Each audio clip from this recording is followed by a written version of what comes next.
यहाँ वेद के मौत के चलते अवसाद में चल चुकल पपोरी फेर से खिल गई। ऋतुराज के ऊपर उठावत पपोरी कहलस। ऋतुराज कुछ दिन बाद मुंबई चल गईलन आ शूटिंग में व्यस्त हो गईलन। यहाँ वेद के मौत के चलते अवसाद में चल चुकल पपोरी फेर से खिल गई। उनका ऋतुराज के पसंद आवे लागल। पढ़ाई जारी रख ले आ असम लोक सेवा आयोग के परीक्षा पास कैले। धीरे धीरे ऋतुराज के टीवी शो मेगा हिट साबित भइल आ ऋतुराज टीवी जगत के जानल मानल स्टार बन गईलन। धीरे धीरे पपोरी में उहे बदलाव आयल जवन समय के साथे हर लड़की में आवेला। ऋतुराज अब पपोरी के प्राण बन गईल रहले। उनकर सांस उनका में से बहत रहे। अब पपोरी के कबो वेद के कमी ना बुझाए। यहाँ तक कि पपोरी ऋतुराज के आपन जीवन साथी बनावे के फैसला कईले। अपना फैन फॉलोइंग का चलते ऋतुराज एक बेर असम अइले जहाँ उ एगो बड़का मंच से पपोरी खातिर उहे शब्द दोहरवले जवन उ एक बेर अपना शुरुआती दौर में कहले रहले। अब की बेर पपोरी के जवाब देवे के पड़ल अबुरी उ जवाब देले।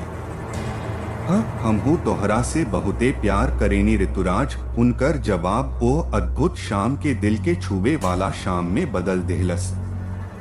बाकी ऋतुराज आ पपोरी के बियाह करे के कवनो जल्दी ना रहे। बस कुछ दिन खातिर अपना रिश्ता के मजा लेवे के चाहत रहले आ एक दूसरा के करीब से समझल चाहत रहले। सब कुछ बहुत सुचारू रूप से चलत रहे। लेकिन एकरा से केहू बाँच नहीं खे सकत अबुरी कड़वा सच्चाई बा। एगो सड़क दुर्घटना में ऋतुराज के बाप माई के मौत हो जाला। अबुरी उनकर पसंदीदा छोट बहिन सुनंदा जवन की बहुत सुंदर रहली उनकर एक आंख को दुर्घटना में गवा देले। अवसाद के यह पल में एगो पपोरी रहे जवन ऋतुराज के हर कदम पर साथ देत रहे आ ओकरा के विनाश से बचावत रहे। ऋतुराज एक बेर फेरू खड़ा हो गईलन आ टेलीविजन के दुनिया में घुसे खातिर तैयार हो गईलन। बाकिर सुनंदा के लेके वो बहुते चिंतित रहले।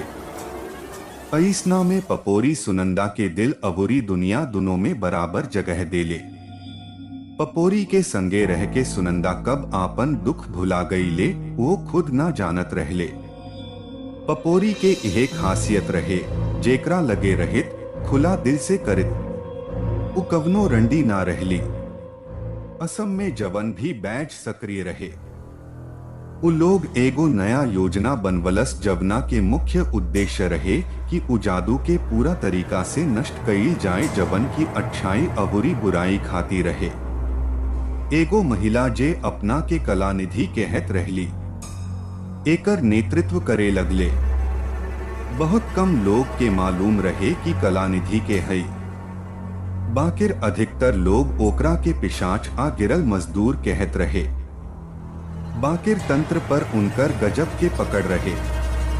यहाँ तक कि एगो अफवाह भी रहे जवन लोग के डरा देत रहे कि वज्रयानियन के ई गुप्त संगठन शंभला के संपर्क में बा आ भारतीय तंत्र के नाश करे खातिर वामपंथी प्रथा के पालन करत ओ लोग के बढ़ावा दिहल चाहत बा। बाकिर बेज उनकर परम भक्त बन गईलन आ उनका पीछे पीछे चल गईलन काहे कि उनकर रक्षा ओह लोग के घंट गोपाल से बचावे में सहायक रहे।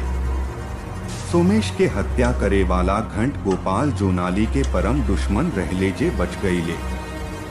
जोनाली बरिसन से इंतजार करत रहली कि सोमेश के मौत के बदला घंटा गोपाल से ले सकेली। बाकिर कलनिधि से अभी ले भेंट ना हो पावल। अपना कुछ विश्वास पात्रन से जब काल निधि से भेंट भइल तब वो आपन सत्ता देख के जोनाली से बतवली तोहार एगो बेटी बाड़ी जेकरा में तंत्र के गजब के ताकत बा जोनाली। हम ओकरा के चाहत बानी। हम ओकरा के औरी एडवांस बना देव आ ओकरा माध्यम से तोहार बदला लेब। इतना साल में जोनाली अपना मासूम बेटी के भुला गईल रहली जवन की एक बेर उनका के अपना रिश्तेदार के संगे छोड़ के चल गईल रहली। कलानिधि के बात याद दिला दिहलस। जोनाली कलानिधि के शक्ति के समझ गईली जवन तांत्रिक विमान में उनका से बहुत ज्यादा उन्नत रहे। जोनाली बरिसन बाद दीवान साहेब तालुकदार यानी पपोरी के बाबूजी से मिले खातिर पहुंचल। जब वो पपोरी ले जाए के बाद कईले त तालुकदार साहब उनुका के छोड़े के कहले, बाकिर जोनाली अडिग रहली। मजबूर होके तालुकदार साहब ओकरा के धकेल के कोठी से बाहर फेंक देहलस। उ जात घरी कहले, तू अपना के कतनो सुरक्षित बना ली, एक दिन तू हमरा हाथ से मर जाई। तालुकदार साहब उनुका धमकी के अनदेखी कईले। जवना के बोझ उनुका उठावे के पड़ल। दीवान साहेब के मयो में विशाल हवेली रहे। जोनाली चुपके से फेर तांत्रिक काम करे लगली। अब की बेर कलानिधि आ कुछ कपालिका लोग भी उनका साथे जुड़ गए। प्रेम के मंदिर जैसन ओ घर में हर घिनौना खेल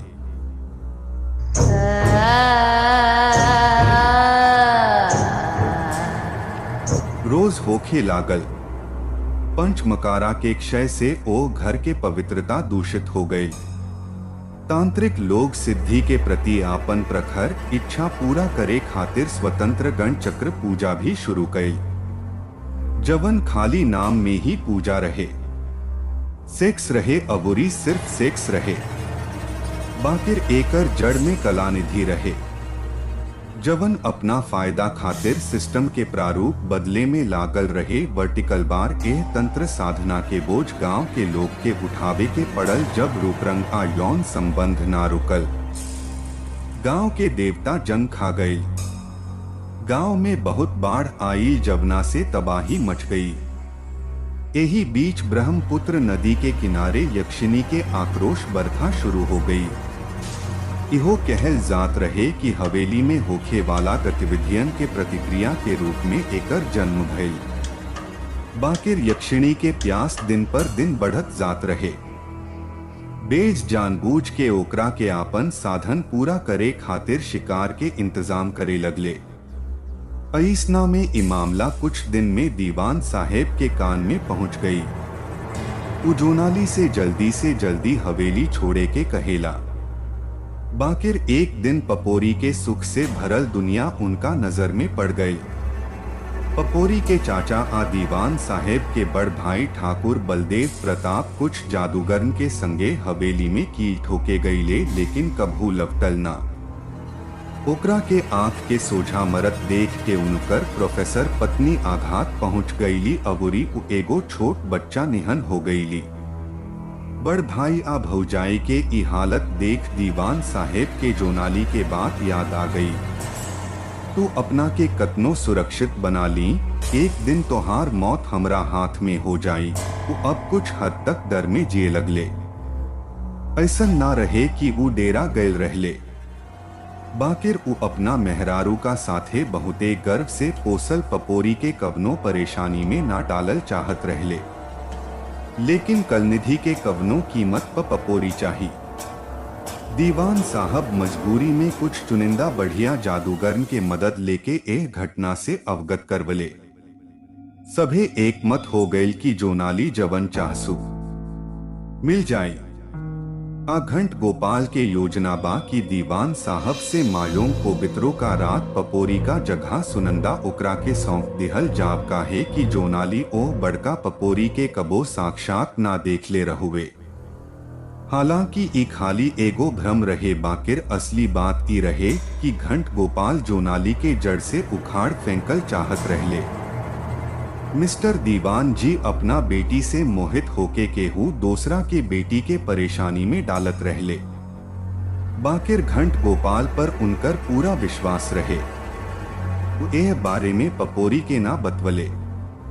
समय बीतत गयल आ जादूगरन के सालाना परब जबना में नीमन आ बाउर दोनों तरह के जादू यानी करिया आ सफेद जादू के बड़का पारखी आवत रहले। तय भैला के मुताबिक तालुकदार साहब सुनंदा के लइका देखावे खाती मना के समारोह में ले आई। सुनंदा के वहाँ बहुत अजीब लागत रहे। जोनाली सुनंदा के गलती से पपोरी समझत रहली आ उनका के पाके बहुत खुश रहली। उ दीवान साहब से बतवले, तू तो बढ़िया बुढ़ापा जियब। हम तोहरा के माफ कर देनी, दीवान साहब आपन काम कर चुकल रहले। अगला काम घंट गोपाल के करे के रहे। सुनंदा के पूरा मेकअप हो गईल, आऊ अभिषेक खातिर तैयार हो गईली। उगण चक्र साधना जवन कलानिधि जबरन बेज आ उनकर अनुयायी लोग पर थोपले रहले। शुरू हो गईल बा। सब तांत्रिक अपना महिला साथी के संगे खुला आंगन में खुशी से नाचे लगले। नाच के बाद वो लोग मन के मुताबिक शराब अवूरी मांस के सेवन कईले। जवना के बाद वो लोग बहुत देर तक बिना चक्र से नीचे गिरले शारीरिक संबंध बनवले, जेकर बिंदु स्खलन हो गईल। वो तांत्रिक अपना महिला साथी का साथे ओहिजा से उठ के चल जात रहले। एक एक करके सब लोग वहां से निकल गई, लेकिन जोनाली के संगे सेक्स करे वाला आदमी अभी तक स्खलन नहीं खे कईले। वो ओकरा के लम्हर चुम्मा लेत कहले। वो कहले कि सोमेश के छोड़ के आज तक ऐसन बेज रंग के नहीं खी देख ले, जेकर बिंदु जोनाली से संभोग के बाद भी स्खलन ना भई। सच कही त आपके हई, वो ओकरा स्तन के दुलार करत कहले। तू मौत के आ एके झटका से ओकरा के मार दिहलसी। नंगा जोनाली वहां दर्द से ग्रस्त होके लगली, लेकिन जब तक घंटा गोपाल के बिंदु ना छोड़ल गई तब तक उमर ना पवले। दोनों सेक्स करत घरी अग्नि चक्र में शामिल हो गई रहले। अग्नि चक्र में पहुंचला के बाद कवनो पतन नहीं खे। जोनाली खुद भी जानत रहली की लेकिन अगर घंटा गोपाल बिंदु छोड़ दिहल जाई त एगो विस्फोट उनुका के मूल चक्र यानी भूलोक तक ले जाई, जहां उनुकर शारीरिक शरीर मर जाई। लेकिन सुनंदा के बचावे के भी जरूरी रहे। घंट गोपाल के आगे कुछ करे से पहले उनकर साथी 100 जादूगर ओहिजा आवे वाला सगरी करिया जादूगरन के मारे लगले।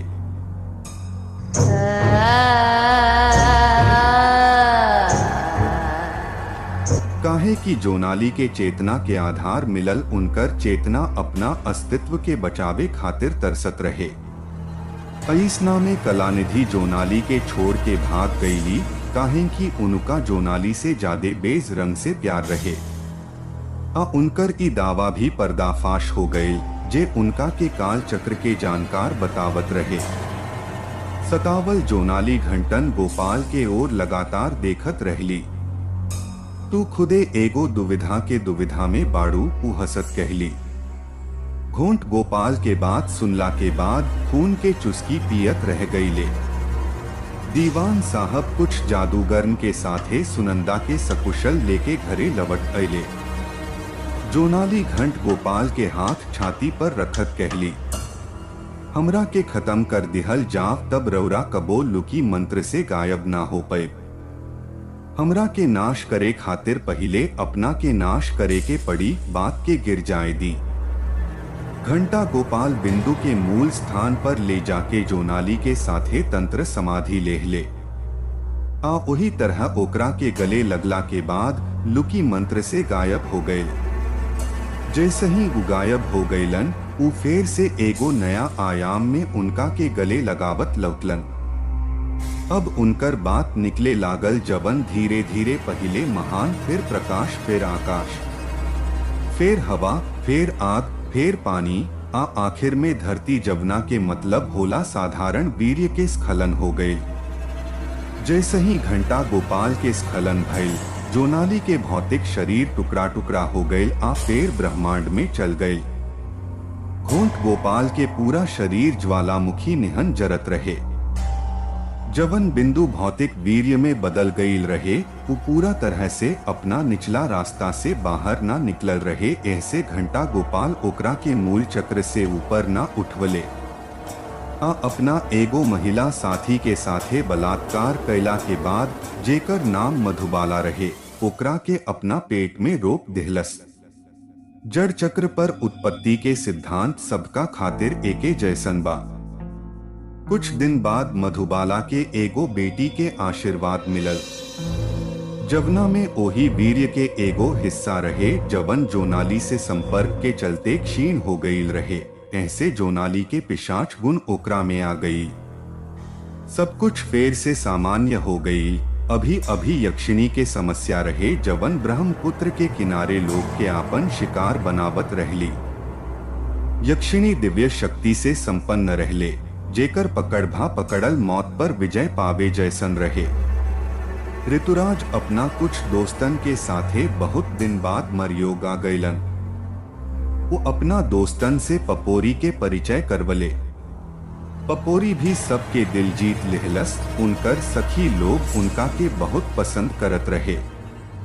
ओह में एगो लड़का प्रभात रहे जे यक्षिणी के कई गो कहानी सुनले रहे। यही से ऋतुराज आ पपोरी के जगह देखावे के जिद करे लगले। पहले त दोनों लोग यह बात से इनकार कइले कि उ बहुत खतरनाक बाड़ी, लेकिन जब उ सहमत ना भइले त ऋतुराज मजाक में ऐसन कहले, जा रात में नदी के किनारे मिलब। ओह रात बिना बतवले वोहिजा चहुक गईलन जहाँ ऋतुराज उनका से जिक्र कैले रहले। रात में वहाँ कुछ पायल मिलल जवन उ चुपके से जेब में डाल देले, आ केहू से ना बतवले।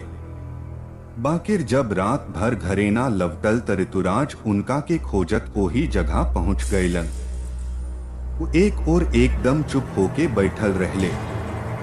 ऋतुराज जब उनका से कवनो बात के बात करे के कोशिश करत रहले तो वो अजीब तरीका से मुस्कान देत रहले। एकरा बाद ऋतुराज दोस्तन के साथे वापस मुंबई लौट अइले। मुंबई पहुंचला के बाद प्रभात अपना चचेरा भाई पार्थ भाटिया के कहानी सुनवले जवन दिल्ली में गेम डेवलपर रहले अहुरी वो यक्षिणी के पायल देखवले। उनका ये विचार बहुत पसंद आइल। अहुरी उ यक्षिणी पर एगो भारतीय खेल विकसित करे लगले। उहो ओकरा से उपायल ले लिहले। ओ पायल से उनका असली टाइप के एहसास होखत रहे। एक दिन उनकर लाइवन पार्टनर इंदु चुपके से ओ खोज के उठा के छिपा दिहले। समय धीरे धीरे यक्षिणी के बड़ खतरा बना दिहलस। एक दिन घंट गोपाल मधुबाला से कहले कि ए भौतिक शरीर के यहाँ छोड़ के हम आकाश तत्व में शामिल होखब। हमार ए भौतिक शरीर के ऊपर पीपल के पेड़ लगाई। कुछ दिन बाद जब यक्षिणी पूर्णिमा के रात में तोहरा जाल में गिर जाए हैं त हम आपन शक्ति ओकरा शरीर में स्थानांतरित कर देव आ हम फेर से तोहरा के प्राप्त करब। मधुबाला ठीक ओसने कैली जैसन घंटा गोपाल कहले रहले। आ फेर एक दिन तालुकदार साहेब आ 100 जादूगरन के मदद से ओ यक्षिणी के ढाल में बंद कर दिहली। ओह हवेली में उ हमेशा खातिर कैद हो गए रहली। आ फेर ओह रात नदी किनारे गईल लड़का के घंटा गोपाल कहल गईल। आ मधुबाला ओकरा के अपना साथे ले गईली।